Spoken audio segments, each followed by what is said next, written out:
San Francisco, it's Rex Broadcasting Wrestling Observer with Dave Meltzer and Bryan Alvarez. Are you ready? Are you ready? Let's get it on! Get it on!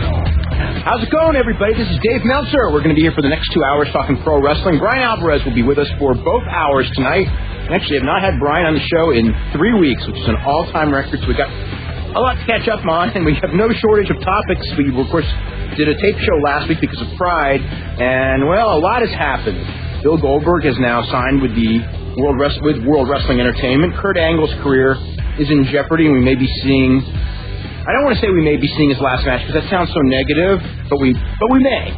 You know, I'm trying to think that we're not. This coming Sunday, of course, WrestleMania, the biggest show of the year. Also this Sunday is Bob Sapp and Mirko Krokop, which is, how do I say this? Would this be the biggest match among wrestling fans that's not actually a pro wrestling match in history? Do you figure, Bryan? I would say so. I could not come up with another one. Maybe Ali Frazier, but this is really, you know, it's a pro wrestling angle, though. Yeah. You know, the pro wrestler Hunter against the baddest pro wrestler on the planet. The meanest man and the scariest man in the world. And the best rapper. That's right. Yeah. Hopefully, you know what? Hopefully, you know, I've been trying to get Bob Sapp on the show since day one, and, of course, it's impossible, but he's fighting in Las Vegas on May 2nd, so maybe April K1 will actually let him do the show. We'll find out. Anyway, I don't know why I brought that up. Pride was last Sunday. Awesome show. We can talk about that. Also in the news this week, on Wednesday, Hiromichi Kodofuyuki passed away from cancer at the age of 42, and that was sad. And the next morning, Sailor Art Thomas passed away at the age of 79. And Bryan, I know he was Art Thomas was way before your time, but do you? I mean, I don't know what you've heard about him, but when I heard his age, you know, one of his friends called me, you know, right after he died, and I had known that he was going to pass away, although I didn't know it was going to be this quick. But they said, you know, that he was 79, and I freaked out because that guy in his 50s had a physique like I mean, this man was, I mean, you know when you hear the term genetic freak? Yeah. This man was a genetic freak. I mean, it's like Sergio Oliva or somebody like that. I mean, I'm sure you're familiar with Sergio Oliva, right? Yeah. I mean, because he had this physique. He ate whatever he wanted. He trained whenever he wanted. He never had like a set routine because he was always working a full-time job and doing pro wrestling. And he would be in his 50s, and he still, I mean, like late 50s, and still had a good physique. He was starting to get a little bit soft. You know, when he was like 55, 56 years old, we thought he was just, you know, like turned 41, 42. I mean, because nobody knew his age. But anyway, we'll talk more about that. There's just tons to talk about. Anyway, we'll be back right after this. You're listening to Wrestling Observer Live on the Sports Byline Radio Network.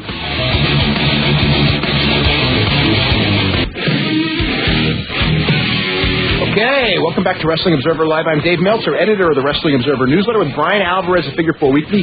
We're here for 2 hours every Sunday night, 8 to 10 p.m. Eastern Time, 5 to 7 p.m. Pacific Time on the Sports Byline Radio Network, Sirius Satellite Radio Channel 123 as well. And there you go. Going on our list of subjects. Okay, we're going to start number one. Bryan, Bill Goldberg in WWE. Disaster in the making or disaster in the making? I think it's a disaster in the making. Okay, so now the next question is, how long before the blow-up, and how big a disaster?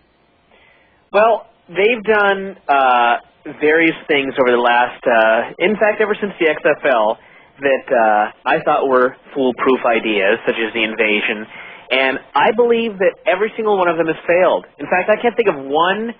The brand extension. I'm just teasing, by the way. Oh, yeah. I'm trying to think of even one. I mean, I guess... No, I can't even think of one. So I think that this is a disaster in the making, and that Goldberg will last a short time, and then everything will fall apart. And then, unfortunately for Goldberg, his legend will have been tarnished. And I think it's already been, in a sense. Well, I mean, this was chronic or whatever. Oh God, no! I wasn't even thinking of that. It can be now. It's really tarnished right about now. But at least, like I think for the vast majority of casual fans in this country, when they think of Goldberg, they think of the dude that killed everybody in WCW, and that's what they will remember.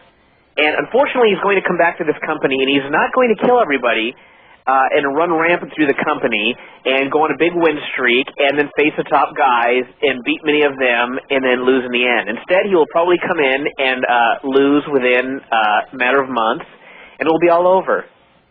I think that this is so easy to book. I mean, it actually scares me how easy this is to book.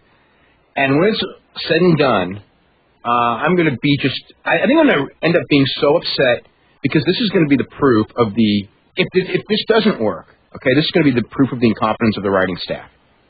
But I think they're already on the verge of blowing this one anyway. Well, the thing is... You're right, it's not the writing staff because they just do what they're told. I know. Well, no, this has nothing to do actually with that. This is more with the booking of this. I remember when the invasion was taking place, there are a lot of people that put down wrestling fans as not being very smart or whatever. And I remember they're smarter than MMA fans. Oh, yes, they are. Some of them, anyway. Some of them. We got like hundreds of emails when the invasion was first beginning, when WCW first got purchased. We got hundreds of emails with booking ideas. And I swear to you, I don't think we got one email that had a worse idea than what they actually did. You know, I was reading the Hardy Boys book this week, which, by the way, is very good, and it's if you're a WWE fan, it's worth reading because it's got a lot of inside stuff in the last couple of years because all they do really is talk about the last couple of years.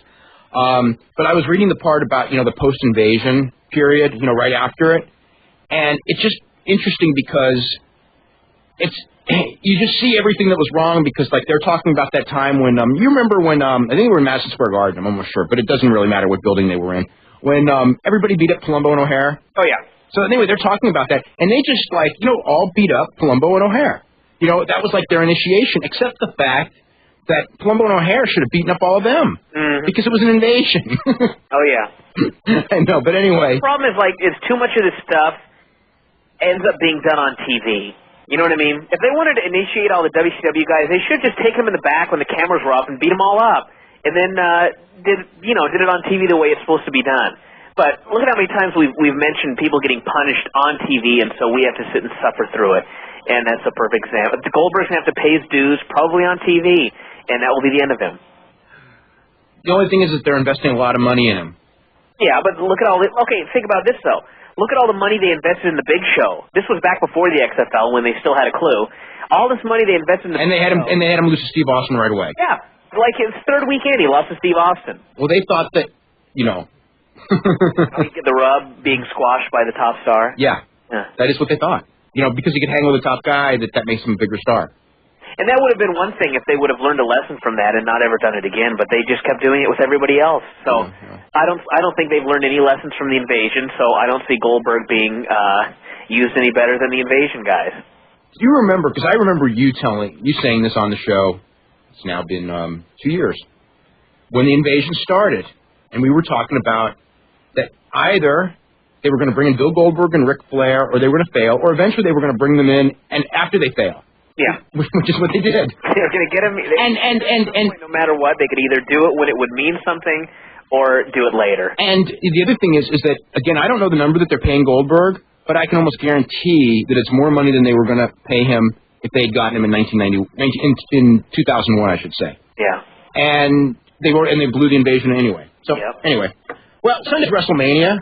And well, you could look at it this way that they would have killed Goldberg very, very badly then because the entire invasion flopped, and potentially they could have learned a lesson and he may be killed less this time around. Okay, you're right. I don't believe it. Anyway, WrestleMania is Sunday, and let's go through this show. It's very interesting because the more hype I see for the show, the less interested I am in it.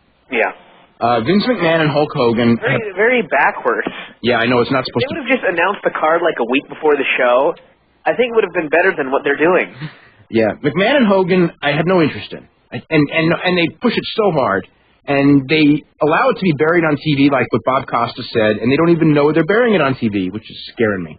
Rock and Steve Austin. I was so excited about Rock and Steve Austin 2 months ago. When I first heard about it, I thought, oh, man, that's going to be great. And it's just, Austin is not Austin. And I don't think everyone's picked up on that, but I think that more people are each week. And Rock is, Rock's going to go out there and sing tomorrow night in Sacramento, which, well, we'll see. I guess he's going to get the guitar bashed over his head by Austin, but, Or Hurricane. Yeah. Oh, please don't say that. Okay. Because you're right. I just know that somebody in that meeting said that, and somebody else might have said, that's a better idea. I hope they didn't. Anyway. Didn't we think of that? Yeah. Brock Lesnar and Kurt Angle, which is probably the most important match on the show, not as far as ticket selling, but as far as the future of the industry, in that Kurt Angle cannot get hurt in this match. I don't care if they have the worst match in the history of the world. He cannot get hurt any worse in this match because he's risking his career. And I know why he's risking his career. They can say whatever they want. It's for the money because he's afraid he's not going to come back and he needs this and he wants the WrestleMania payoff if this is going to be it for him.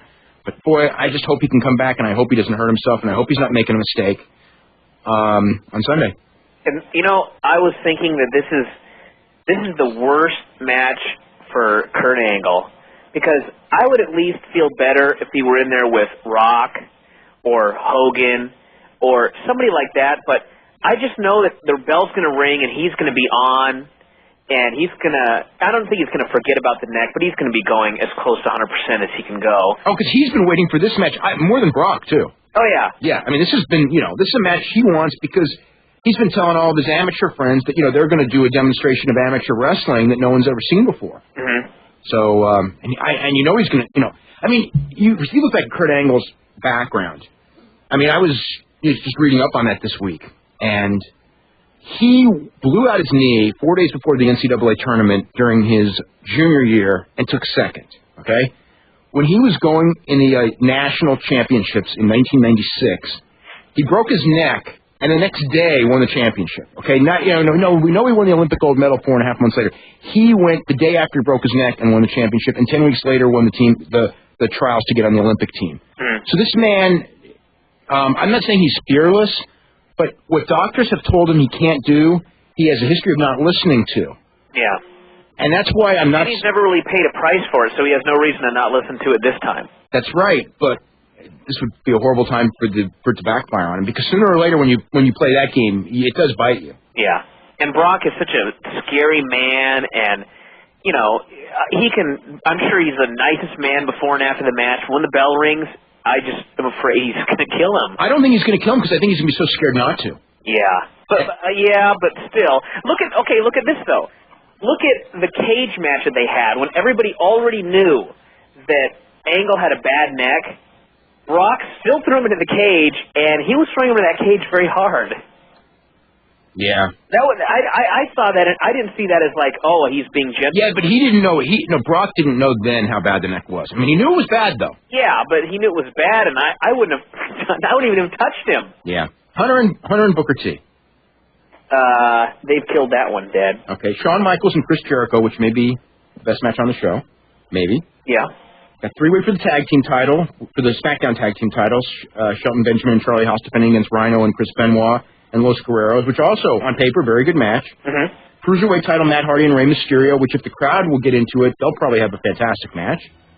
And women's three-way, which don't need to talk about. Undertaker and Nathan Jones against A-Train and Big Show, which I never want to talk about.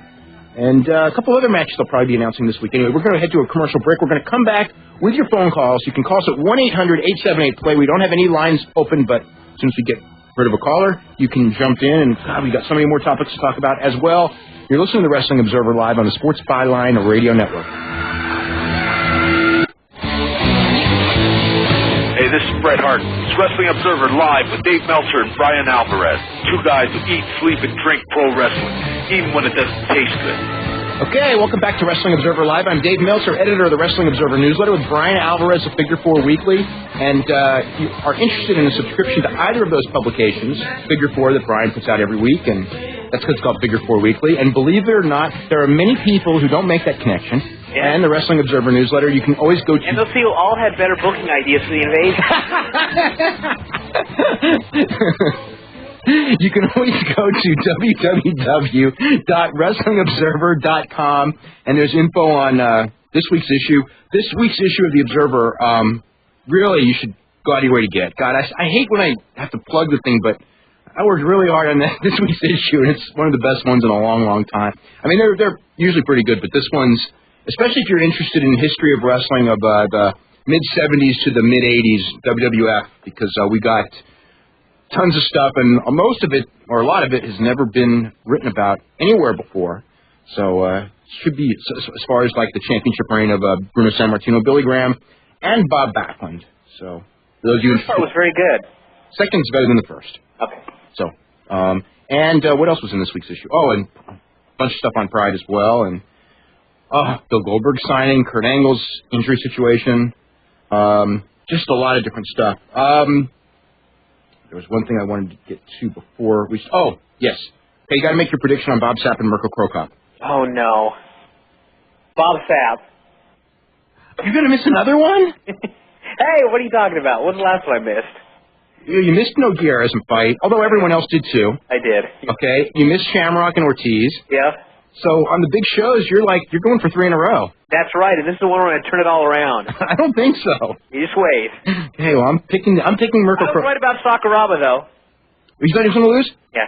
Yeah. I wasn't shocked that he lost, but then watching that fight, I don't know how he ever lost that fight after watching it. I know. It was like, going in, I expected him to lose, but then once the bell rang and he was killing him, I thought, I am so wrong. And then he lost, and I was so right. So yeah.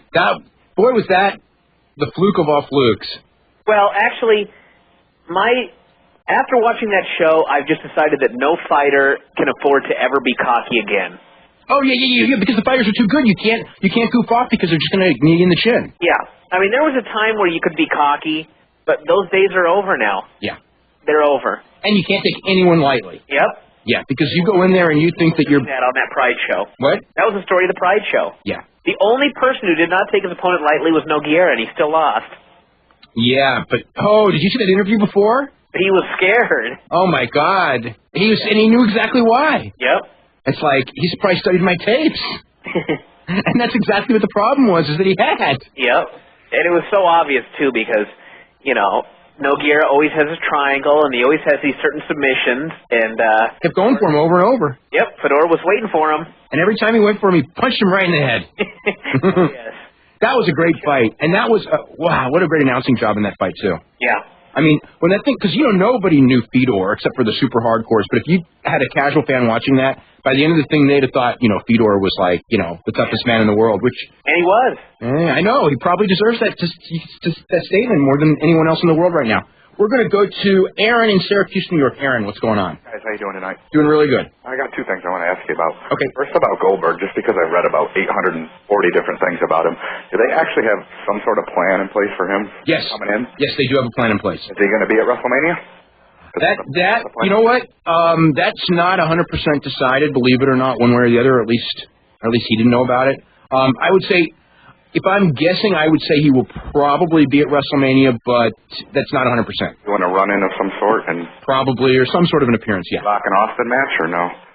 It'd have to be there, wouldn't it? I would think so. You never know with them. You don't know what's going on. It better not be somewhere else. I'll be getting really mad. Oh, hey, we forgot the John Cena Open Challenge. Yeah, exactly. There you go. Oh, for WrestleMania? Yeah, let's squash our up-and-coming top heel on SmackDown there. If they have one of Limp Bizkit come out and beat him up, that's the end of the... No.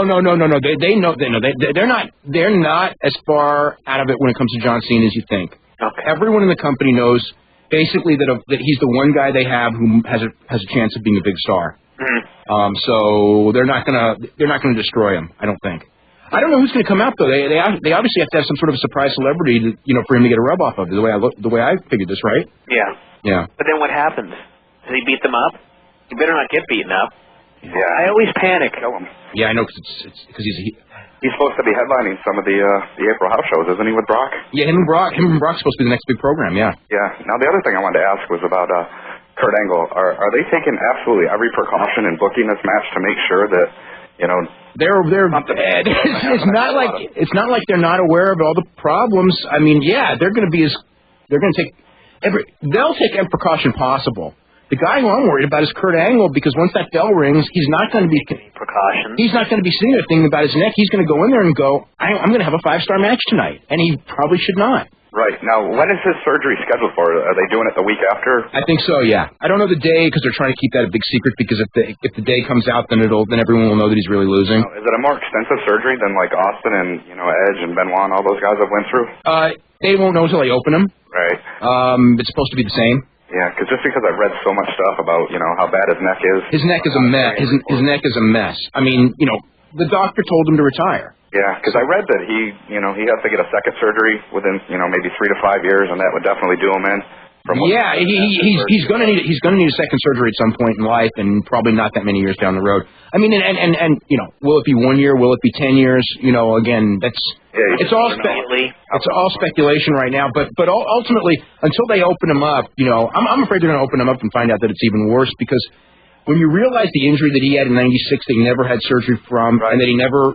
I don't want to say didn't take care of, but that he came back way too fast from.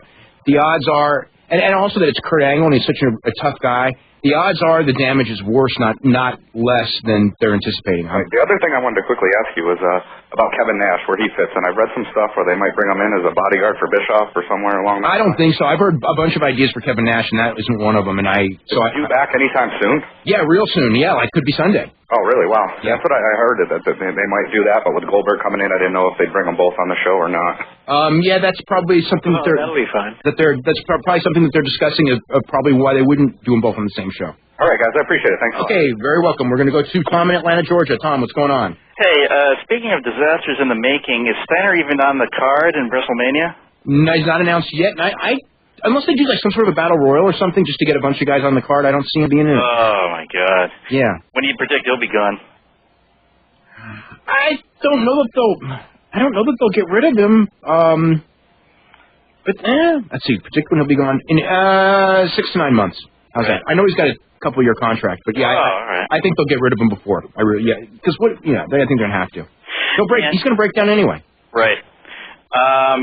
Do any of the WWE stockholders get the drift that the marriage of Hunter and Stephanie is probably going to be the single worst thing for business? Like, are they kind of... Not that I've heard, but I'd put it this way, a lot of people in WWE, have certainly said I do have to say this, that's at least one good thing about the brand extension, because if there were no brand extension, this would be far worse. That's true, because they're only going to... Yeah, but the problem, the problem is that they're on different shows. Right. Not that, Hunter can't ruin both shows, but you got Stephanie... Oh. No, that's what I'm talking about. If there was no brand extension, he would be on top on both shows. Yeah, he would be politicking. He would probably be champion right now, unfortunately. Right, but Nash... Yeah, he probably would. He actually would, because if it was him or I think he would be the champion right now. Right. So. Dave, quickly on your upcoming issue, with regards to superstar Graham, once he became champion, was there a dramatic increase in the rise of steroid use in the industry? Like at that time, or like all wrestlers at that time, pretty much like on the same amount of juice as he was? Oh, no. He was doing more juice than anyone. Or I don't want to say anyone, but almost anyone in that era. The big rise in steroid use, to me, was about 82 to 84, when Vince took over. Because Vince, everyone knew Vince was a big mark for bodies, so they had to look a certain way. So no, not really. It was, I think that it was, I think it was the rise of Hogan. Right. Was really what, but even then, I mean, like when I remember the early '80s, not every wrestler was on steroids, but a lot of wrestlers were already on steroids in the early '80s. So you can't even say. I mean, Hogan's popularity, I think you might be able to say maybe took it from 30% to 80%, more than that. Because Graham, there were guys on, and because of Graham, probably more guys were on, but it wasn't as widespread as it certainly got to be, in 1984. Right. Final question. I think after the steroid trial, Vince did this kind of commercial saying, you can trust that the WWF at the time, is clean and whatever. And I was just wondering, has the WWE ever posted to the media what their drug testing policy is? Oh yeah. During that period, everybody had a chance to look. I saw the whole policy. Yeah. Huh. Yeah. That was they did real testing for a couple of years there. I mean, but not in effect now. No. They stopped it in I think it was 1996. They stopped it when they started losing in the ratings to WCW, and WCW had all those big guys. All right, good night. Okay, thanks very much, Tom. We will be back right after this. You're listening to the Wrestling Observer Live on the Sports Byline Radio Network.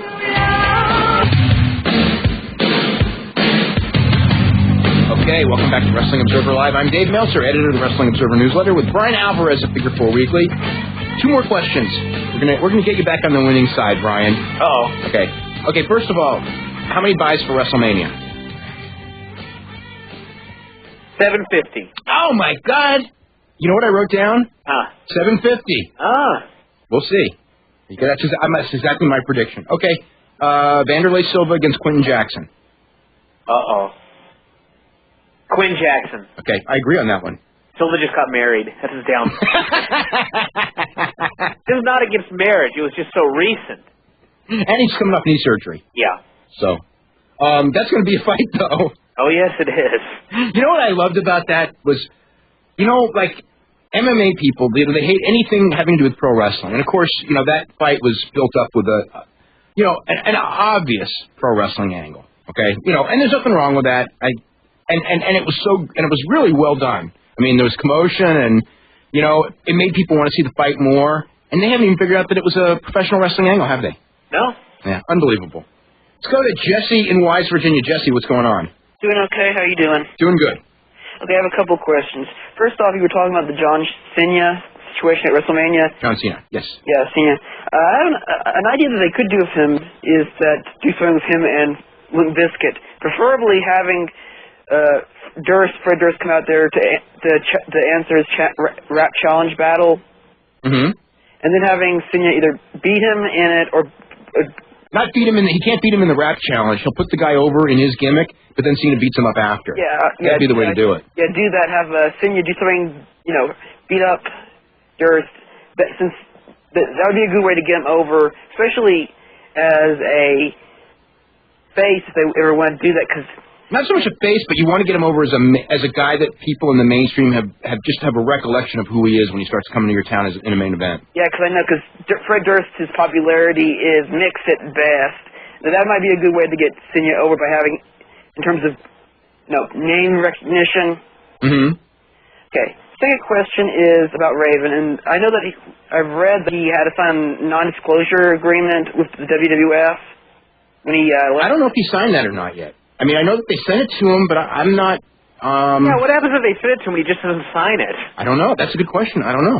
Yeah, because I was wondering, when I read about that, I was wondering why they would have Raven, they would make want Raven to do that. I mean... They want everyone to do that. Yeah. That's not picking on him. Okay, so but I don't know that he signed it. I don't know. I almost think he hasn't, actually. Yeah, because I was wondering if maybe, he knew where some of the bodies were buried with the WWF. It's not... We all know. You know what I mean? Yeah.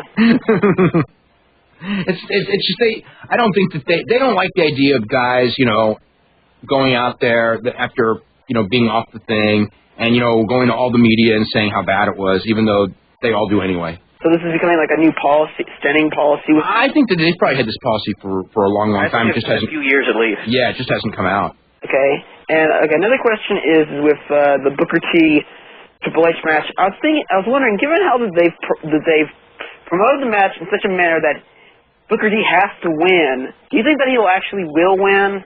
He better. I think he will, but I wouldn't bet the mortgage on it because, it's like the company is still booked for Triple H. Yeah. And if Triple H, if they come up with this idea, hey, why don't I do a program with Bill Goldberg, and he's going to go, how can I lose to Booker T and then do the program with Bill Goldberg? Yeah, I was thinking something like that, like saying that Vince could make a bribe to Triple H, saying, you put over Booker T, you give him the belt. It's not a bribe. But if Triple H is asked to put over Booker T, he will do it, and he will do it without complaining. He'll do it like a pro. I'm saying that they could, But it's not a bribe, but he will try and just go, well, maybe I don't think this is a good idea, and they will listen to everything he says because he has that kind of...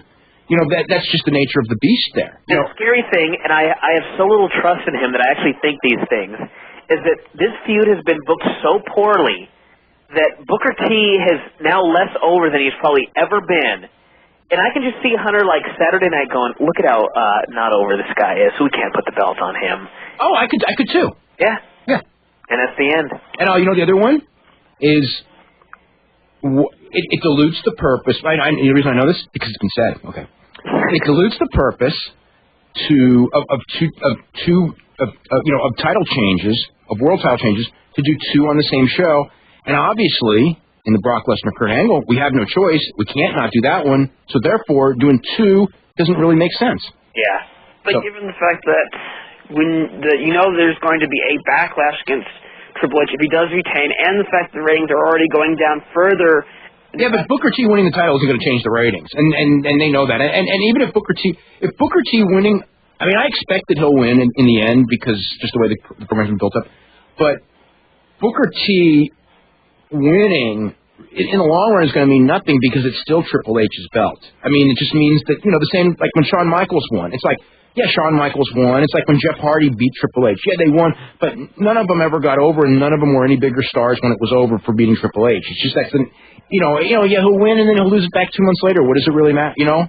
It's not like he's going to be elevated to Triple H's position and Triple H is going to move to Booker's position. That would be putting someone over. That's not happening. But will he lose? I think there's a good shot he'll lose. Okay, and one last question. I was thinking, you were talking about earlier again, Triple H moving to SmackDown. I was wondering, do you think that might happen in the next couple of months, especially given the fact that you have Austin and Rock on Raw? Yeah, but Rock's not going to be around for more. Rock's only around for about 6 more weeks. I know, and the fact that you have Austin, who's and Austin, we don't know anything about Austin long term either. Yeah, but I was thinking though that, and given the fact that, of course, we don't know about anyone long term except for Brock Lesnar because we don't know Angle's going to be gone too. Because I was thinking this right here scenario that because he squashed nearly every up-and-comer on Raw, and the fact that he now has Austin and The Rock as competition, so they're like showing him up, that Triple H might ask, and with the wedding coming up step, that Triple H might ask to be transferred to the SmackDown roster. It's possible. It's possible. Yeah. Yeah. Okay, we got to get running. Okay. Okay. Thanks. Bye. All right. Bye. Let's go to Alan in Deerfield Beach. Alan, what's happening? How's it going? First off, on the Ric Flair-Eric Bischoff fight, do you know anything, in detail or something? Flair attacked him, and it was broken up pretty quick, and Flair got a couple punches in, I guess. Yeah, but I mean, is there any, suspension or anything? No. And nothing yet. Nothing yet, anyway. I heard that they were drinking together a couple weeks before that, so I mean... Flair and Eric? That wouldn't shock me. There was heat, wasn't there? Yeah, Flair and Eric have heat, but that doesn't mean they don't socialize. That if they're around together, they won't drink together. Oh. Wait. You know what, though? You heard the story wrong. Because I know Ric Flair didn't drink with Eric Bischoff. He didn't? Ric Flair does not drink. No, I'm deadly serious. Ric Flair hasn't drank in 6 months. He stopped drinking. Oh, he stopped drinking. So that's why I know that story couldn't be true, yeah. Okay. They might have been in the bar. They hung out together. Yeah, they might have hung out together. He might have been drinking like water or Coke. Right. Yeah, but they weren't drinking together. Well, Eric's refuting the fight and saying it didn't happen, of course. Of course he is. Well, he's told to say that, and I think Rick, if Rick was asked, Rick will not acknowledge that it happened either. Are they still friends or what? They've never been friends. Oh. They've never been friends. I don't remember ever a time where those two were friends. They're associates. Yeah, they're business associates. Yeah, and I wanted to ask you something.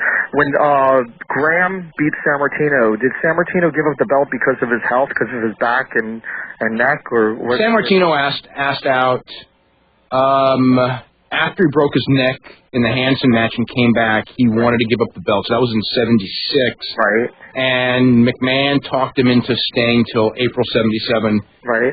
For Graham. So it was Sammartino asking out. So when he was working with Graham, what was their relationship like? Do you know? They got along real well. Graham was in awe of Bruno Sammartino. He was what? In awe of Bruno Sammartino. That was like, I don't want to say it was his idol because his idol was Ray Stevens, but he was, he had much reverence for Bruno Sammartino too. I also heard some rumors about Gorilla Monsoon, may rest in peace, and Bruno not getting along and him not even going to the funeral. Do you know anything about that? Bruno didn't go to Gorilla's funeral. I mean, I know that. Didn't go. I know that they didn't get along. Yeah. They didn't get along. They didn't get along. In real life. Yeah, in real life. Thanks a lot, man. Okay, very welcome. Let's go to Dan in Chicago. Dan, what's going on? What's going on, Dave? How you doing? Doing pretty good. Got a question about Hogan and McMahon. Now, with SmackDown coming up a few days before Mania, and what happened on SmackDown with Hogan and McMahon, with McMahon getting the upper hand, that means the next week on SmackDown, Hogan's going to have to get his revenge.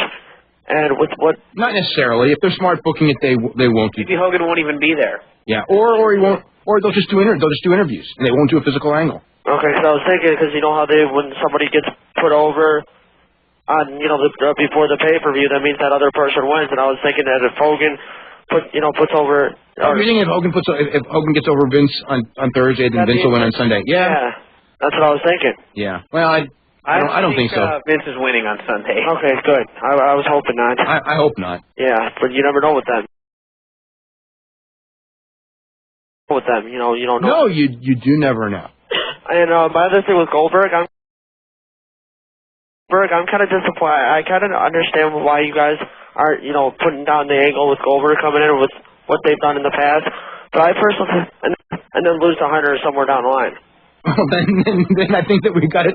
I think we got it right on the money if that's what you think. Well, I mean, no, the short win streak. No, Bryan said a couple of months. No, if it's like a year or a year and a half, and then he loses to Hunter, it'll probably be time. Well, I don't think they're going to do it that way. I think he'll lose every now and then, but I'm just saying. Well, then he's not going on a win streak. Then he's not going on a win streak if he's going to lose every now and then. Good point. Okay, my one thing is that I wanted to talk to you about with the Austin thing, and I was wondering what your thoughts on that. When he came back, everybody was cheering him, in the stadium, and I went to the bar, and everybody was cheering him. Oh, great that he's back, and women were cheering him. What's your thoughts on the fact that, we obviously know what he did with Deborah.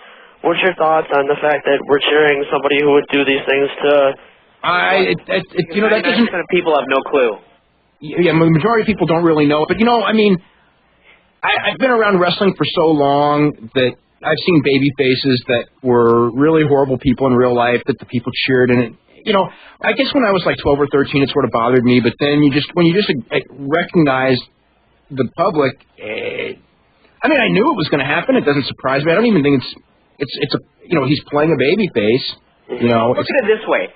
Austin did something in real life that made the news, but I don't think that a whole lot of wrestling fans were aware of that. Now, I don't know about that one. Some were, but it was months ago also, and it's kind of like faded from memory. Yeah, but look at this. If you're a heel and you do all this horrible, horrible stuff that they see on TV every single week, and then you turn babyface, the people are still going to cheer you. That's right. So it should be no different this thing with Austin. Yeah. Okay, we're going to go ahead to a commercial break right now. We will be back. We have all the phone lines are up. Well, actually, we should have one phone line down, so you can call us at 1-800-878-PLAY, and we'll see you right after the break. You're listening to Wrestling Observer Live on the Sports Byline Radio Network.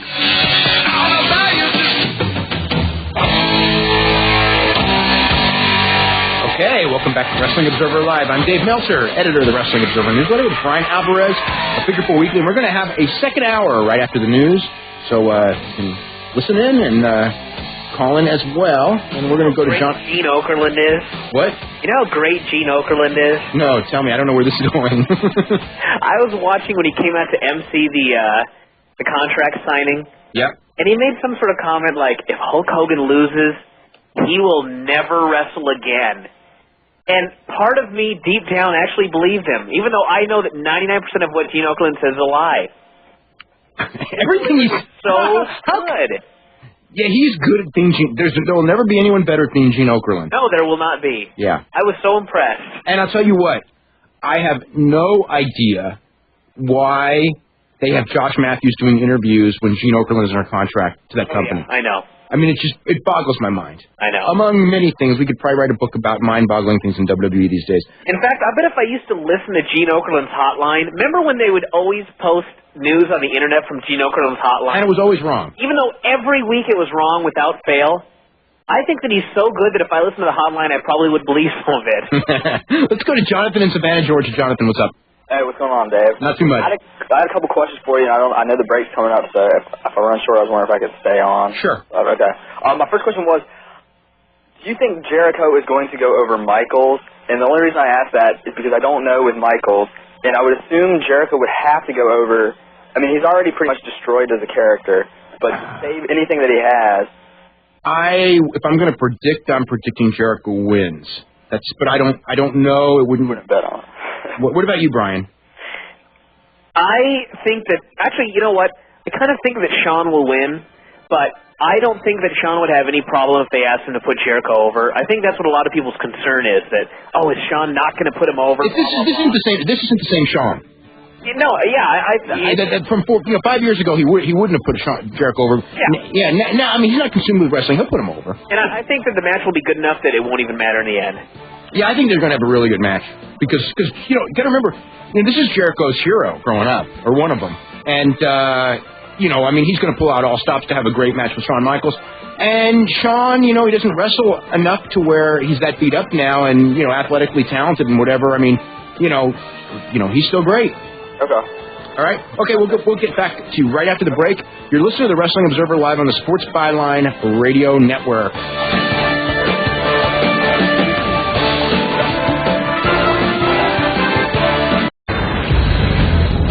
Welcome back to Hour 2 of the Wrestling Observer with Dave Meltzer and Bryan Alvarez. Are you ready? Let's get it on! Okay, welcome to Hour 2 of the Wrestling Observer Live. I'm Dave Meltzer, editor of the Wrestling Observer newsletter with Bryan Alvarez of Figure 4 Weekly, and we'll be taking your phone calls for one more hour. And, of course, next Sunday is WrestleMania, and it'll be quite the interesting night there. And that'll make 1 year since we've been back doing this show, Bryan. Wow. Remember, we started WrestleMania last year. That's right. Yeah. Was it last year or 2 years ago? Well, last year on radio, and we've been doing, the year before we did it on IATA, we did the WrestleMania Night show. That's right, that's what. Yeah, which was actually, I remember that night, WrestleMania 17, that was one of the best shows I ever saw in my life. Yep, I remember that. Oh my God. This show isn't going to be WrestleMania 17, unfortunately. No. I wish it would. We're going to go back to Jonathan. Jonathan, what's up? Hey. My other question for you, Dave and Bryan, where would you put Kurt Angle? I want to pose the question. Would you put Kurt Angle in the top 10 of all time in professional wrestling? By what criteria? I know not on... If you throw their whole basis of their career, no way. If you're talking about as an in-ring worker, I'd have to think about that, but I wouldn't not consider it. Put it that way. He'd be right. He'd be under consideration. Okay. What about you, Bryan? What's your thoughts on that? You're a far better person to make that distinction than me, because you've seen far more than I have. I haven't seen too many. As far as people that I've ever seen, he is way up there. I can't come up with one guy I've seen that I would say is significantly better than Kurt Angle. Especially if you consider the all-around with the interviews and everything. Yeah, there have been bigger drawing cards and there have been bigger historical figures, and there have been more acrobatic, smaller guys as wrestlers. But, consistently, night after night, the guy who I would always say is the best ever is Ric Flair. And I really think that Kurt this last year was as good as Flair at any point, but not on interviews, though. Flair was better on interviews, but in the ring, I think that Kurt might be better. And as far as, look at some of the other guys like Steamboat at their best, DiBiase at their best, Bret Hart at their best, I think Kurt's better than any of them. There's also so much stuff that you have to take into consideration, though, because when you think about Angle, look at all the stupid stuff he had to do on promos that he made into great promos. Yeah. Some of the material he was given would have killed anybody, and he managed would have killed everybody. Are you kidding? Except for who wouldn't have killed was Flair. Yeah. But we killed. Imagine if he'd been given material every night. Yeah. It'd have been unreal. But he did have some good people to work with. Yeah. So that helped him a lot. He didn't work with some of the people that I saw Flair work with, like JYD and Nikita Koloff and Dusty Rhodes all the time. He did have a good match with Hogan. Yes, he did. Yes, he did. Him and Jericho were the two that could do that. Anyway, we'll be back with more right after this. You're listening to the Wrestling Observer live on the Sports Byline Radio Network. Okay, welcome back to Wrestling Observer Live. I'm Dave Meltzer, editor of the Wrestling Observer newsletter with Bryan Alvarez of Figure 4 Weekly. Bryan, any more thoughts on Kurt Angle? I hope I'm going to be there live, so I'm just. No, I mean Kurt Angle where he stands with the best wrestlers ever. Oh, or that you've seen. That's it. Kurt Angle versus Shawn Michaels. They'll make it simpler. Oh man, I don't know. I'd go with Kurt right now. Okay. There are people when I think about it, there are people I've seen that are better than Kurt, but there aren't a lot of them. I think Kenta Kobashi at his prime was better than Kurt. Mm-hmm. And Kiyoshi Tamura, probably Misawa. But I couldn't name 10, put it that way. Yeah. I don't know if I can name 5, but maybe a few. Let's go to Jeffrey in New York City. Jeffrey, what's going on? Actually, just to add something to Kurt Angle, what about Jumbo Serato, Jumbo Saruta? As far as, I was just doing my algebra on Jumbo Saruta. Believe it or not. Okay.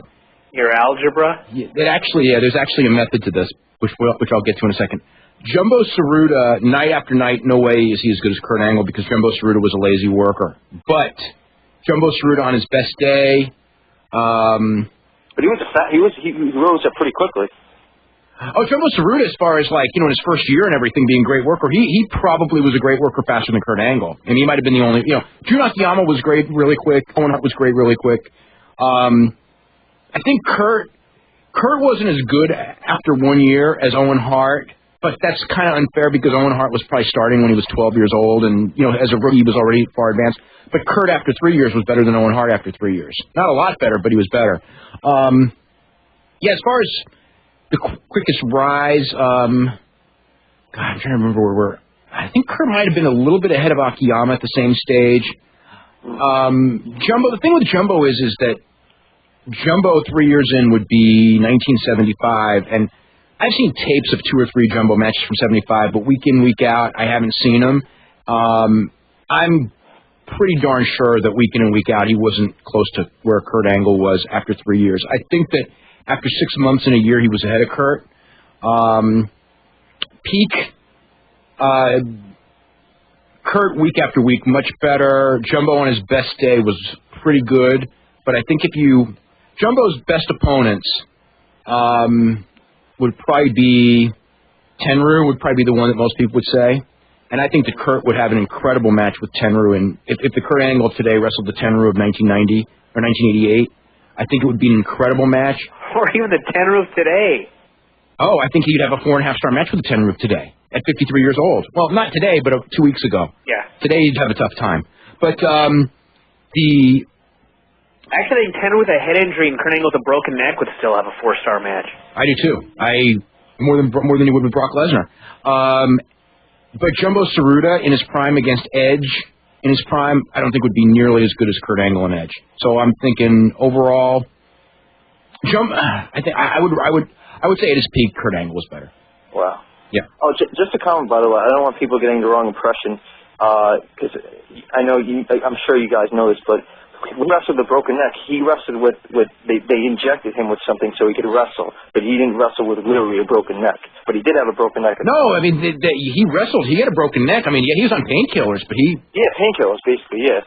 But I don't know if he was on painkillers the next day. Was he on painkillers the next day? I mean, he was on painkillers in the trial. I don't know if he would have been able to get it by the next day. Yeah, I don't think he was on painkillers when he wrestled Kerry McCoy. I think he was on. I know he was. I mean, he took. I'm sure he took pain pills. He had to have. But as far as being injected in his neck, that was before the trials when he wrestled Danny Chade, and he definitely was like that then. Yes. I have another question. I remember just reading in Lutez's books. There was an incident in St. Louis that changed the landscape of St. Louis wrestling. I think in the 1950s there was a heel and a face. I don't remember who, but they were in a car together and they got stopped by the cops. This was not. I'm not thinking of Hacksaw and the Sheik, by the way. Yeah. They got stopped, and it was in St. Louis, and from there on, I remember it changed. St. Louis wrestling was affected because at that point, in the turn of the century, a lot of wrestling, amateur wrestling immigrants came in. Like a lot of. Was that the case? Would you say? I don't know the story, so I mean, it may have happened. Early 50s St. Louis wrestling was pretty strong. Late 50s it was weak, but wrestling almost they had no television in the late 50s. So, when people look back and go, oh my God, they were only drawing 5,000 people, it was like, how they did their publicity? They did mail orders, or not mail orders, but they sent a newsletter out to all of their wrestling fans on their mailing list, and that was their publicity. And they were still drawing 5,000 people every 2 weeks, which is actually pretty impressive, even though you look back and they go, oh my God, they were only drawing 5,000 people for Luthez against Pat O'Connor. It's like, there's no TV then. That's true. Yeah, that's a good point. My last question is about a rumor that was in Bobby Heenan's book from 1983. It said that Vern Gagne offered $100,000 to the Iron Sheik before his match with, I think it was before his match with Hogan, to unify the WWF Championship. and he turned it down because of his loyalty to Vince McMahon Sr., but Bobby Heenan never said if that's true or not, but he did say it was rumored. What do you know? I have always heard that story was true. I heard that story back in 1984, so I'm pretty sure it's true. It's true? Okay. Yeah. All right, that's it. Great. Okay. Let's go to Adam in Rochester, New York. Adam, what's going on? Hey, Dave, what's up? Love the show. Thanks. One comment, though. It's, I'm not sure which harder is, what is harder, getting on your show or one of Scott Steiner's veins? My question, which is kind of been touched on already because the kid 2 slots ahead of me at first, but I'll go with a different one. What do you think they're going to do? What in the hell do you think they're going to do with Shawn Michaels, the Prayer Warrior, after Mania? Because I really have no idea. I think he'll be in the same boat that he's in now. I think he'll be back. He'll be on TV every now and then. He'll be wrestling on big shows. I don't know, 2-3 times a year, maybe. Oh, that works. I'm guessing. I can't imagine. Another question. Well, are we going to get Goldberg on SmackDown or Raw? Because on Raw it works. Because I'm guessing Raw. No one's told me flat out, but I'm guessing Raw. But why? Because on SmackDown they just lost Angle and Edge, and there's really nobody there. They could bring him in, put him as a face, and Because they already have a Goldberg there, sort of. Yeah, that's right. And I think that they do want to keep them apart. Oh, that's just stupid. At least for a while. No, it's good to keep Goldberg and Lesnar apart for a long time, I think. Well, Shawn Michaels... The problem is by the time they get there, no one's going to care about Goldberg. But theoretically, if you go by the impression that they're going to do Goldberg right, then I think it's real smart to put him on Raw. But what are the odds they'll actually do Goldberg right? I'm thinking, 7.5%? Yeah, roughly. That's being optimistic. Hey, look, when we know is when he wrestles Triple H the first time and the match goes less than 5 minutes, then we know that they're going to do it right. And I don't think that's going to... beats him in less than 5 minutes. Is Goldberg actually capable of going more than 5 minutes? Well, I saw him in Japan do it, but it wasn't very good. Well, past punch, kick, spear, jackhammer, he's got, no other moves? He can do a few, shoot moves. But no, he needs to be short. His matches need to be short. But, he had some matches in WCW, one with Scott Steiner, one with Diamond Dallas Page, that were very good, that went quite a distance. But I wouldn't risk it too often, because he had a few of his longer matches in WCW also weren't that good. Yeah, yes. I remember his matches with Sid? I try not to. Actually, you know what? They weren't as terrible as you think, but they weren't good. I actually confused those with the Steiner matches, so sorry. Yeah. Oh. Gonna rip on Steiner. Good. What do you think about Shawn Michaels, say, 95 at his prime when he's carrying stiffs like Diesel to 4-star matches to, Angle carrying Hogan to a 3.5-star match? Because I personally think Shawn's a little bit better than Angle, but I am horribly biased. That's a close one. If I watch my best of Shawn Michaels tape right now, I may agree. But I've just seen so much of it. You know what, though? Kurt's definitely more consistent, though. Yeah. Well, Shawn only worked well with people that he liked or when he wasn't high, but... Yeah, Kurt's more consistent. Shawn on his best day was one of the best I ever saw, but you know what? Kurt on his best day was awfully good, too. Oh, Kurt, hey, I love Kurt Angle. Even on his worst days, except when... how many bad matches have we seen Kurt in? Didn't he had a bad one with Undertaker, he might have had a bad one with Kane. I might have had a bad one with Billy... No? He had 2 great ones with Kane. Remember that? No, but I think he had one bad one, too. I know he had a bad one. I saw it. I was at a bad one. Okay? But, I'm trying to think who else. I don't remember a lot of bad Kurt Angle matches. It's because there's not many of them out there. I have a sinking suspicion that his match with Lesnar's going to suck like... I so disagree. I think that match is going to be... scary good, because I don't want it to be good, but I just think he's going to go in there and he'll protect himself, but he's not going to lay down and do nothing. Unless he bumps like a pinball for Lesnar, it can't be that good, because Lesnar can't sell for anybody or anything. Lesnar's pretty talented for considering his level of experience. I don't know. If he doesn't bust out the shooting star press, it won't do it for me, but... Oh, please hope he doesn't do that. Why? I've seen the video. It looks hot. It's awesome, but I just don't want to see it in that match. Oh. I don't want any... No risks. No unnecessary risks. All right, man. Good to talk to you. Okay, we'll be back right after this. You're listening to the Wrestling Observer Live on the Sports Byline Radio Network.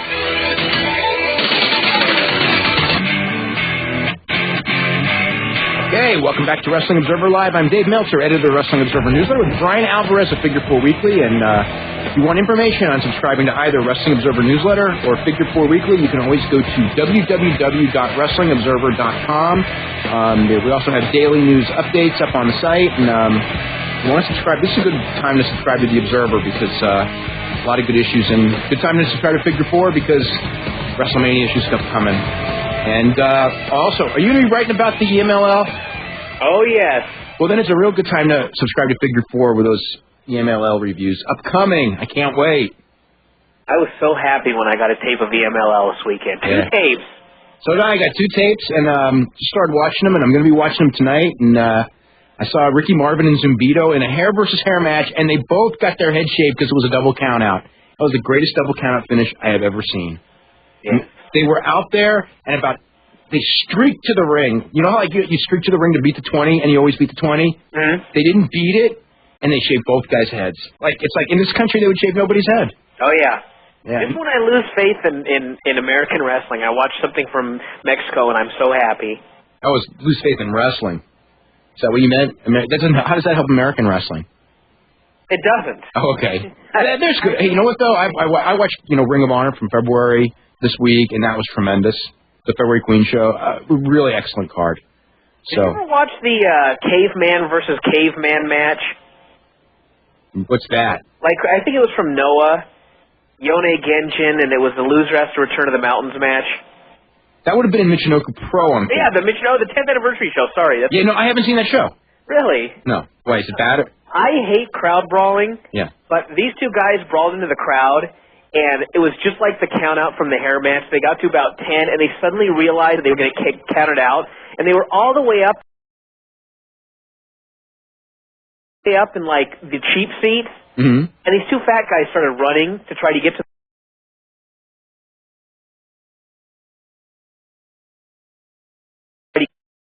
the ring in time, and they didn't make it. But it was so great. I don't know why I enjoyed it so much, but it was the only crowd brawling that I've ever seen that I actually enjoyed. Speaking of nothing to do with that, since they both lost, they were both counted out. They both lost their gimmick? They had to do the... I was going to say, Portland Wrestling, what's up? Oh, I think we're starting again this Thursday. That's what I've been told. Okay. So I think they believe that the commission will be gone in 3 weeks, and until that time, we're just going to use licensed participants and that sort of thing, and tape a show Thursday, and everything should be back to normal. So a new show airing Saturday or a week from Saturday, or you don't know? I assume this Saturday. Another tape to watch. Cool. Can't wait for Monday. You know what? Because Monday I get Smoky Mountain, Ohio Valley. Let's go to John in Chicago. John, what's going on? Hey, guys. I'm just watching, I don't know if you, you guys probably aren't watching. No, I'm taping the show. Oh, okay. They just had Triple H on, and, the supposed live Q&A live questions is, of course, Taz and Michael Cole asking questions. Mm-hmm. And basically, Michael Cole brings up the fact, some people have interpreted your attacks on Booker T as racist. And of course, Triple H, doing the company line, goes about and says, only people like you, Michael Cole, will think this is racist. Only people with a brain, of course. And Triple H is doing his worst impression of Flair at his height with the $3,000 suit with the belt in his lap and everything like that, and trying to downgrade on the audience and everything like that. Though the audience did get off a good jab with the yell of nose job. Oh, well, that's a new one, which we'll probably be hearing a lot of. It sounds like. What do you mean the crowd? It's like in front of people. Where are they anyway? They're in. It looks like WWF New York, actually. Well, they still have the building, right? Yeah, I guess they could. Yeah. I thought they had closed that down already, but they had. Actually, they're running right now a good promo of Booker T's, showing his background and everything like that. So that's not bad. But Dave, I wanted to get a couple questions to you real quick. I don't know about you. Did you hear Duggan's promo on NWA TNA? Yes. Yes, I did. Do you feel uncomfortable as I do sometimes? I'm not talking about. I do all the time. the promos that support the troops or things like that. I don't mind supporting the troop at all. I don't mind that one bit, other than what makes me uneasy is wrestling's history of exploiting these things. Right. And the fact that in the old days of wrestling, it was the most insincere business in the world. Right. And it has changed, and it's not as bad now, but sometimes it is. But it seems like, and I put this with Bradshaw, because Bradshaw sometimes... Bradshaw did the same interview at the exact same moment on OVW TV Wednesday night. It just seems like with, it just seems like, I don't know if you've heard about the Dixie Chicks controversy, Yeah. Well, they both talked about the Dixie Chicks, Duggan and Bradshaw. Right, and it's just like, you can't. I understand there's a certain audience I guess their majority as far as wrestling, but there are other people. There are a lot of inner city people who watch. Urban audience. It's not just. I don't want to say this as a derogatory term, but backwoods or rednecks. Not all wrestling fans are backwoods or rednecks whatsoever, and I think that sometimes a lot of promotions have gotten in a lot of trouble believing that and doing stupid things. I'm just scared that Vince is going to. He's look at the stuff he's put on this year. That he wouldn't take advantage of this. I think he learned his lesson about war. Yeah. I think he did about 11 years ago. With Duggan, the hardest thing for me about the Duggan thing was I just found it so hard to take seriously because he was such a cartoon out there. Yeah, he was doing it in cartoon. Whereas Bradshaw, I haven't seen the promo in question on Bradshaw. I'll see it on Monday, but I've seen enough Bradshaw promos to know. I'm sure I know what it is. But you've heard what he was doing on the USO tour. Basically, I heard. Okay, basically the thing. Okay, but I remember what he did on September 13th of last year. Okay? I want to know how that I didn't mind because that came out of frustration and a lot of people were in shock. But I'm talking about last year when he went over there and he didn't know what he was talking about. The other people on the tour basically said, "Okay, you don't know what." We're making fun of him, basically. Yeah. No, the thing with where I get uncomfortable is when in this country you have a right to a dissenting opinion. Right. You have a right to your opinion, and then those guys going out there giving their opinion. It's like that's their opinion, and if that's fine. But I hate when they go, you have no right to a dissenting opinion in this country, because isn't that what the whole idea is? What we're fighting for is the right to give our opinions.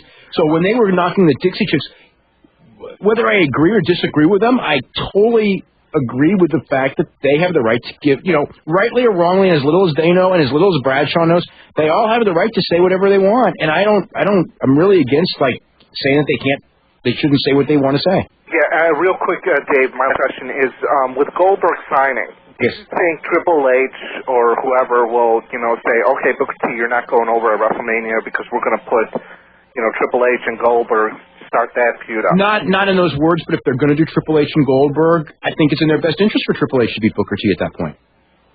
Okay. I think they should do that. They should do it then. If that's where they're going, and if the idea is. Because if Booker T beats Triple H, and then they go with Goldberg and Triple H, and then Goldberg beats Triple H, Goldberg, is beating a damaged guy. Triple H should beat, if that's where they're going. And I don't know where they're going, and, I don't think they know where they're going most of the time. The top programs they've known for the last couple of months, though. That's the one good thing about the last 3 months is. Well, thanks for taking my call, Dave. Okay, very well. The first Bradshaw promo in Ohio Valley yet? I think I've seen maybe one or two of them. I saw the one where he was totally drunk. Okay, that's the one I just watched. Yeah. Oh my God. But it was entertaining though. It was yeah. It was entertaining, but you know what? What was bad is that he was drunk and he's telling jokes and they were just not funny. Yeah. But I was still I don't know. I find Bradshaw entertaining as long as I'm not watching him wrestle. Exactly. He's a great non-wrestling character. Yeah. Tremendous. Like backstage doing the APA stuff. I think that stuff is great. But in the ring, I could do without it. Karen in Fort Lauderdale, what's going on?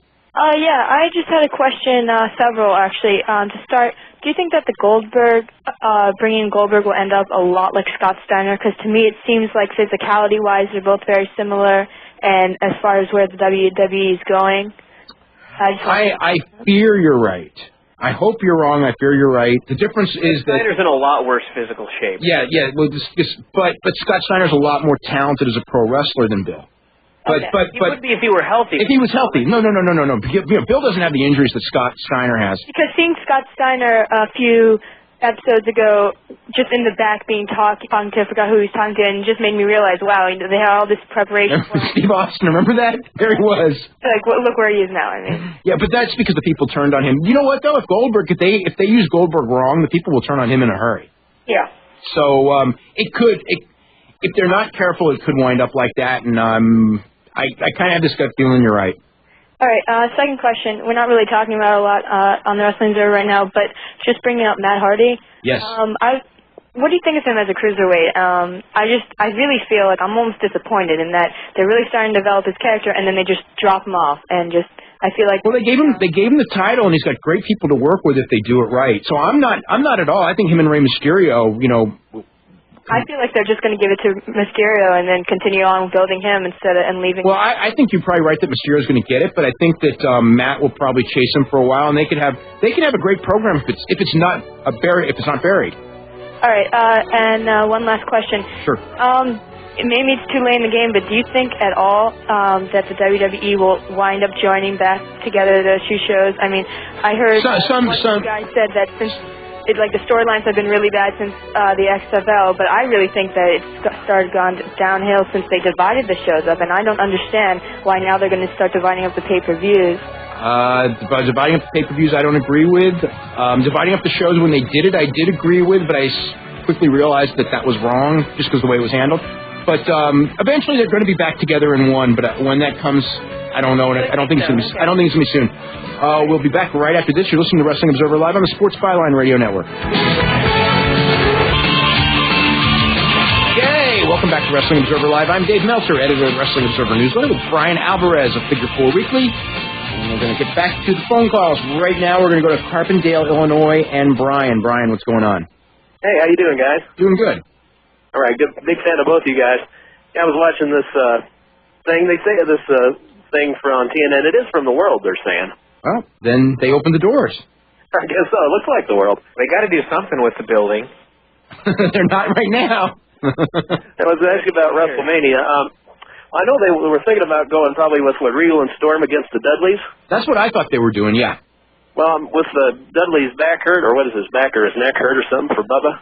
Bubba's back is the problem, yeah. But I think he'll be okay for WrestleMania because he could work now if he wanted to, but there's no need for him to yet. Yeah. Well, what's still with Regal? I haven't heard anything. Regal's got a real bad stomach virus that's they don't really know exactly what it is.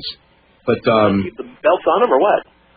I think that they were going to do something last Monday, and they didn't. So I don't know what the deal is. I'm thinking that they may do something tomorrow night where they'll set up something and vacate. I don't know how they'll do it exactly. Maybe do some kind of a tournament or something with the Dudleys. Maybe a bunch of tag teams on WrestleMania. Yeah, Van Dam and Kane, maybe Morley and Lance Storm or something. I don't know. No one's told me, but I expect they'll do something. Yeah, they got it. If they don't do it Monday, then do that. Do the quick battle royal at WrestleMania. Get everybody in there. Yeah. The last two guys do the tag match. Yeah. Well, are Kane and RVD breaking up or not? They look like they were going to, but they've stopped that one, haven't they? I think they will soon. Yeah. Okay.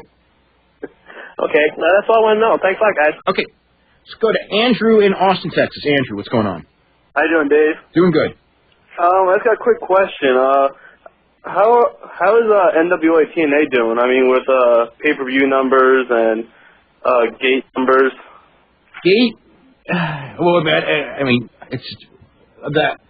Their record gate was a week ago Wednesday, which was about 700 paid, so I'm guessing that's probably $7,000 to $8,000. They've usually been doing about $3,500 a week at the gate.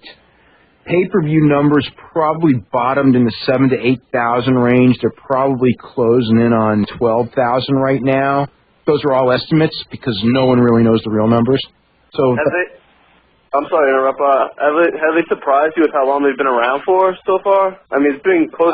Yeah, I mean, I'm surprised in the sense that when they first started, they were budgeting the thing for $250,000 a week, and they would have needed almost 60,000 buys to break even. Okay, if they had done that for a month, they'd already be out of business.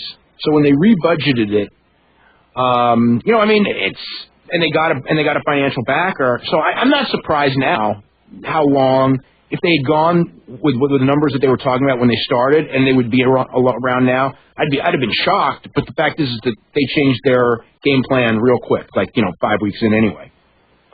And one more quick thing, I was thinking about what they were going to do with Goldberg. I have some feeling that they're going to have Goldberg come out right before the Rock and Austin match and announce him as the special referee or the enforcer.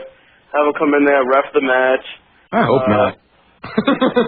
I mean, I don't know. Me and my buddies were just talking about this. Like, oh man, because we also think that the only person who will actually put Goldberg over real clean and make him look strong is The Rock.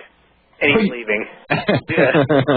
I mean, he's the only one in the company who'll probably lay down, let Goldberg spear the hell out of him, and get a quick pin in about 5 minutes, and you know Triple H. No, but you know what though? The Rock will want to go out there and go 15 minutes with him. I mean, he will lay down for him at the end though. Yeah. But he'll want to prove that he can get a good match out of him. Because I don't think Stone Cold's going to lay down to him, because Stone Cold probably thinks that Goldberg stole his gimmick from 5 years ago with the black tights. As long as people have that attitude, then it's not going to work, is it? Yeah, and Triple H is going to make Goldberg, only way that Goldberg can beat him is if he hits Triple H in the head with 8 sledgehammer shots. Or his book.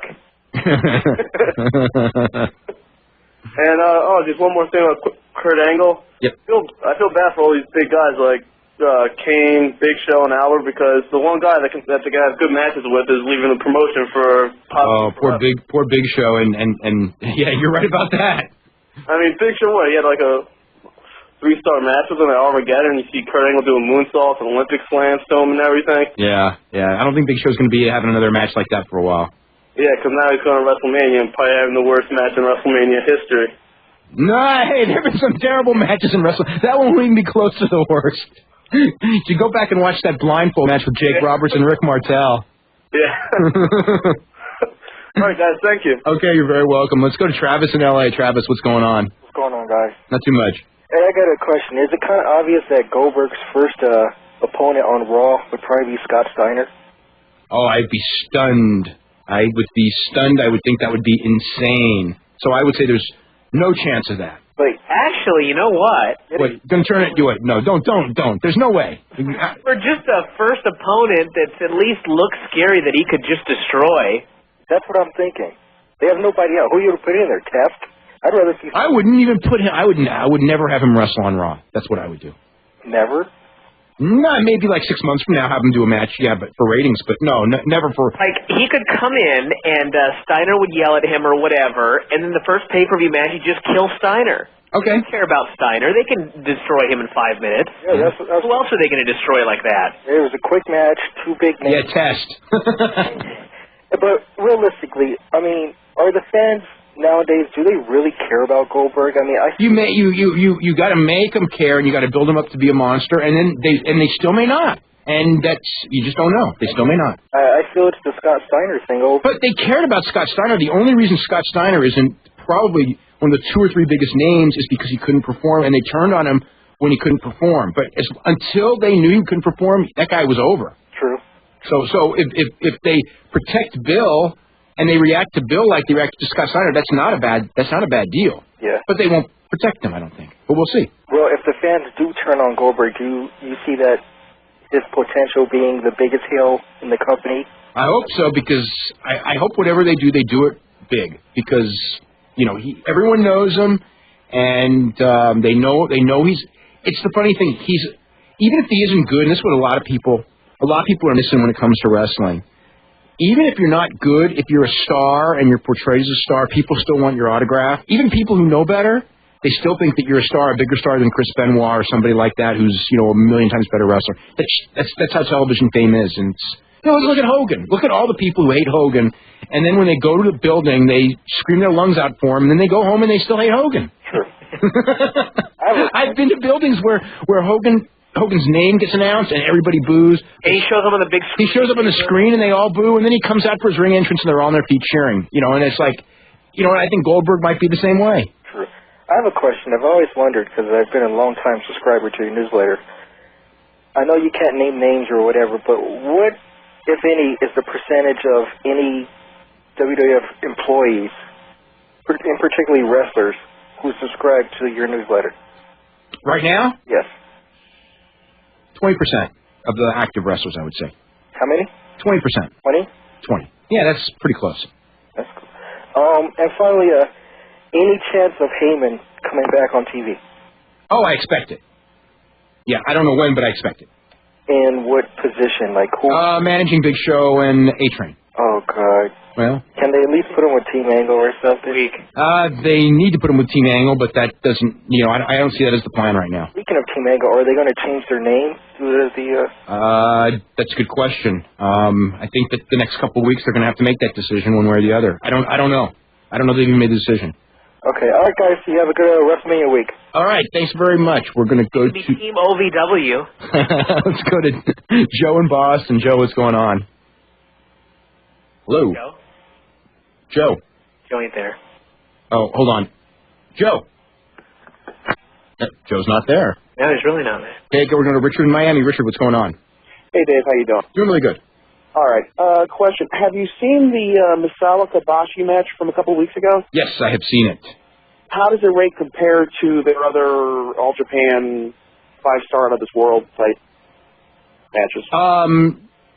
Athletically, not as good as their other matches. It's not as quick-paced as their other matches. From a drama standpoint and an emotional standpoint, maybe better than any of them. Wow. I would rank it. Those matches. They had so many good matches. They had so many good matches. I mean, their matches are some of the best matches that I've ever seen, and this one was one of them. This was it wasn't the best match I ever saw in my life, but it was a fantastic match. It was one of those matches when it's like a Muto match from a few years ago when Muto was having all those good matches. 15 minutes in, you're going like, this is all right, but God, what's everybody talking about? And then when it's over, you're going like, God, this is like incredible. Right. And sort of on a related note, with all the injuries, neck injuries that the WWF stars have been having, and it's kind of ironic to me that it's like a rash of them after they stopped doing like tombstone pile drivers and some of the head dropping stuff. Right. Is it more just the thing is, I see that, and then you see a Misawa Kobashi match where they did some stuff in Misawa. They did 5 or 6 moves in the Misawa Kobashi match that were pretty high angle drops. Right. Yeah. No, you're saying like is it a matter of training, or is it just a matter of the wear and tear of working 4 nights a week every week, no time off? I think it's a matter of luck, and it could easily happen to Misawa and Kobashi. And I'll bet you that if you had a doctor examine their necks, the doctor would tell them both never to wrestle again. Don't you figure that, Bryan? I would not know how that would not be possible. Yeah. Yeah. But I mean with Kurt, I mean his neck has been a mess for like years. I understood. It was like, but the thing is that where he was unlucky, if that's the word, as compared to some of the other guys, and with Edge as well. And this is the difference is that I don't know if it's the lifting combined with it, although Misawa and Kobashi, especially Kobashi, lift heavy. But what nailed them was both of them. They were in the gym and they couldn't lift with one side of their body, and then they knew they had to get it fixed. And obviously, Kobashi's got the big arms on both sides, and he's never obviously had that. The whatever it is, the disc go to the nerve, and that just never happened to him because you would be able to tell if it did. Right. Okay. Thanks a lot. Okay, you're very welcome. We'll be back right after this with our closing comments. You're listening to Wrestling Observer Live on the Sports Byline Radio Network. Okay, welcome to the final segment here on Wrestling Observer Live. I'm Dave Meltzer, editor of the Wrestling Observer newsletter. Bryan Alvarez, Figure 4 Weekly. We're here for 2 hours every Sunday night, 8 to 10 p.m. Eastern, 5 to 7 p.m. Pacific time on the Sports Byline Radio Network. We're going to go to Ian in Sacramento. Ian, what's going on? Hey, not much, Dave. I wanted to ask you about your thoughts on the Ortiz-Liddell fight, if that is even going to happen. I know that Ortiz has not signed the contract as of this afternoon. Is that pretty much a foregone conclusion that he will, or are they? Oh, I have no idea. I don't know what's in his head. I do. Yeah, I think everyone thinks the same thing, that Tito Ortiz doesn't want to lose, and he doesn't think he can win. Do you honestly think that'd be a tough fight for him? I see him. I think if he does, he can take down Liddell, and once Liddell gets on his back, well, he obviously doesn't think that. if he did, he would be anxious to sign for it because I'm sure they're offering him a ton of money to do it. Yeah, and where do you see this going if he chooses not to fight Liddell? I don't know. I think that what would end up happening is that they would strip him of the title, and I don't think they want to do that because they've had enough trouble with the finances. Do they have any titles left? Yeah, they don't have. God, let's see. Anyway. Matt Hughes. That's it, right? Yeah. Because the lightweight title's vacant. The welterweight title, Matt Hughes has. The light heavyweight title's Murillo Bustamante, who's not going to come back at this point. The light heavyweight title's Tito. And the heavyweight, well, Tim Sylvia. Yeah.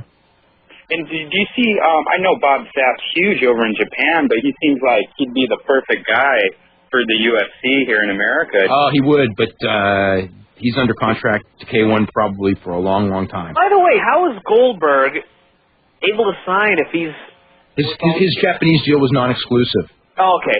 But he probably... What happened when they wanted to do a match over there? He probably has some sort of obligations where he probably has to go back for 3 or 4 more matches. He'll probably have to go. Huh. Is what I'm thinking. Interesting. Yeah. So, anything else, Ian? Because we're pretty much out of time. Okay, well, thank you very much. Okay, well, I want to thank everyone for listening. God, we did it against the Super Bowl and the Emmy Awards. And what was that show called tonight? X-Ray? Oh, yes. Yeah, so anyway, I want to thank everyone for listening in with such stiff competition. And we will be back live on April the 6th. And I have no doubt that on that night that we will have so much to talk about, it won't even be funny based on all the things that are going to be happening this weekend. And anyway, we hope you all enjoy the next week. Enjoy WrestleMania. And we'll be back right after that. You're listening to the Wrestling Observer Live on the Sports Byline Radio Network.